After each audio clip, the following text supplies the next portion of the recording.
വിദ്യാലയങ്ങൾ പൂവ് വിരിയുന്നത് പോലെ തുറക്കുന്നു.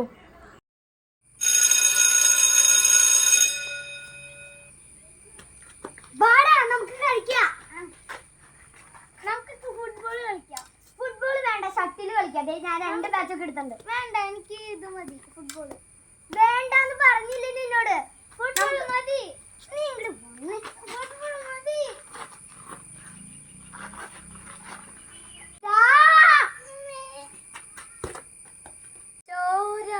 നീ നോക്കിയടി, ഞാൻ മാമിന്റെ അടുത്ത് പറയാൻ പോവാ.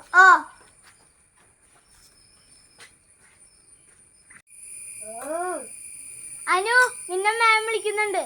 പ്ലേ ടൈമില് മാമിന്റെ കൂടെ കളിക്കാൻ ചെല്ലാൻ പറഞ്ഞു.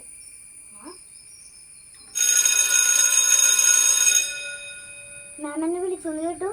അനുക്കുട്ടിയാ? ഞാൻ വിളിച്ചിണ്ടായില്ല. വായിരിക്കും. അനുക്കുട്ടി ഭയങ്കര ദേഷ്യത്തിലല്ല. എല്ലാവരും ബ്രേക്കിന് കളിക്കാൻ പോയി. വാ, മിസ്സിന്റെ കൂടെ കളിക്കാൻ വേണ്ടി ഞാൻ വിളിച്ചു. നമുക്ക് പോയി കളിക്കാൻ വായോ. കളിക്കാനാ? അതെ, കളിക്കാൻ.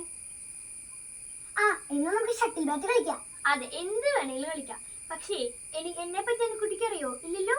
അനുക്കുട്ടിനെ പറ്റി എനിക്കും അറിയില്ല. അതുകൊണ്ട് നമുക്ക് ആദ്യം അതൊക്കെ ചോദിച്ചിട്ട് പിന്നെ കളിക്കാൻ പോകും. അനുക്കുട്ടിയുടെ വീട്ടിൽ ആരൊക്കെ ഉണ്ട്? എൻ്റെ വീട്ടില് അപ്പയുണ്ട്, അമ്മയുണ്ട്, ചേട്ടനുണ്ട്, അനിയത്തിയുണ്ട്. തല്ലുകൂടാറുണ്ടാ? ആരെ തല്ലുണ്ടാക്കാറ്? ചേട്ടൻ. എന്തിനാ ഉണ്ടാക്കാറ്?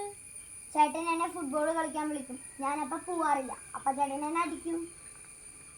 എന്നാ പിന്നെ ചേട്ടൻ വിളിക്കുമ്പോ തല്ല് ഒഴിവാക്കാൻ വേണ്ടി ഫുട്ബോൾ കളിക്കാൻ പൊക്കൂടെ? എനിക്ക് ഇഷ്ടല്ല. അതെ, അനുക്കുട്ടിക്ക് ഇഷ്ടല്ല.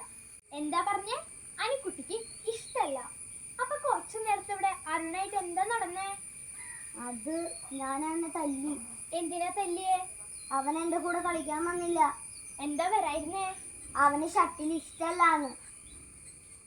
അപ്പൊ അനുക്കുട്ടിയുടെ ചേട്ടൻ അനുവിനോട് ചെയ്ത അതേ തെറ്റ് തന്നെയല്ലേ അനുക്കുട്ടി ഇന്ന് അരുണിനോട് ചെയ്തേ? ഇപ്പൊ വരാം. അനു ഇവിടെ പോണേ? ഇപ്പൊ വരാം. അരുൺ, സോറി ട്ടാ. അതൊന്നും കുഴപ്പമില്ല. സോറി. നീ എന്നോട് ദേഷ്യം തോന്നണ്ടല്ലേ? ഇല്ല. വാ, നമുക്ക് ഷട്ടിൽ കളിക്കാം.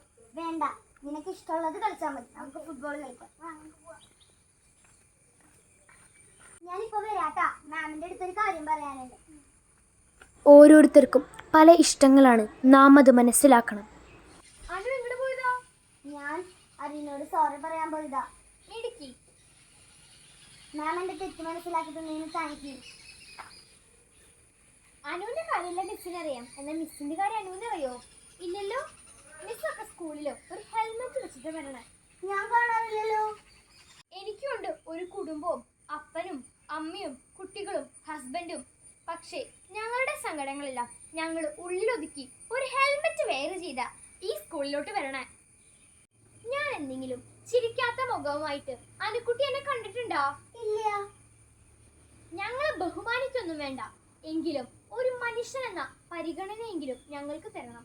ഞാനതിന് മാമിനെ കുറ്റമൊന്നും പറഞ്ഞില്ലല്ലോ. ഇല്ല, അനുക്കുട്ടി പറഞ്ഞില്ല. പക്ഷേ മറ്റു കുട്ടികൾ പറയുമ്പോൾ അനുക്കുട്ടി അവരോട് പറയേണ്ടത് ഇതാണ്: ആ ടീച്ചറും ഒരു മനുഷ്യനാണ്.